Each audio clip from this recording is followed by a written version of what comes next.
భక్తులకు విజ్ఞప్తి, రోడ్డు మీద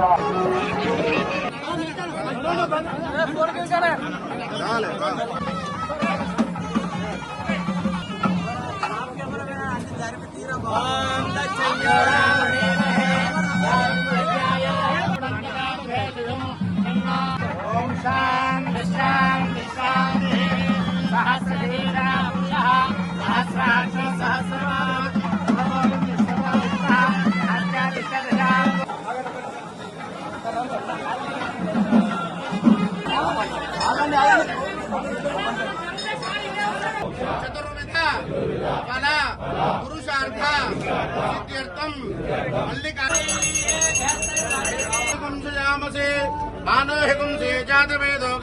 అందరు సీనియర్ నాయకులు ఈ ఆలయాన్ని దర్శించుకొని మేము మొక్కులు చెల్లించడం జరిగింది.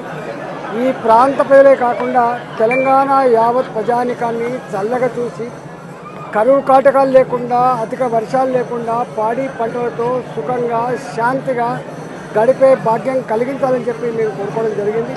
ఇవాళ తెలంగాణ రాష్ట్రంలో ఒక మంచి సుపరిపాలన రావాలని, ఇవాళ భారతీయ జనతా పార్టీ ఈ ఆలయాల పునరుద్ధరణ కోసం, ఆలయాల పునర్నిర్మాణం కోసం ఇలా తప్పకుండా కట్టుబడి ఉంటుందని చెప్పి ఈ సందర్భంగా విజ్ఞప్తి చేస్తాను. ప్రభుత్వాలు ఇన్ని లక్షల మంది దర్శించుకునే ఆలయాలు ఎక్కడైతే ఉన్నాయో సౌకర్యాలు కల్పించాల్సిన బాధ్యత ఉందని చెప్పి నేను విజ్ఞప్తి చేస్తున్నాను. ఏది ఏమైనా మరి ఇప్పుడు శివరాత్రి వరకు జరిగే ఈ జాతరను అన్ని విధాలుగా ఏర్పాటు చేసి మరి తాగునీటికి కానీ, మరి టాయిలెట్స్ కానీ మేము పర్మనెంట్ సులభ్ కాంప్లెక్స్లు మరి 2 నిర్మాణం చేసినాం. మరి డివైడర్ అండ్ సెంట్రల్ లైటింగ్ పెట్టినాం. బ్రహ్మాండమైన ఆర్చి ఏర్పాటు చేసినాం. అనేక కార్యక్రమాలు ఆ రోజు దాతలను పట్టుకొని చేసినాం. నాకు బాధాకరం ఏంది అని అంటే, ఇక్కడ మనం పేద భక్తుల కోసం కుడా నిధుల నుండి 1,30,00,000 వెచ్చించి మరి పిల్లలు లేపితే అదే స్టేజ్లో ఉండదు.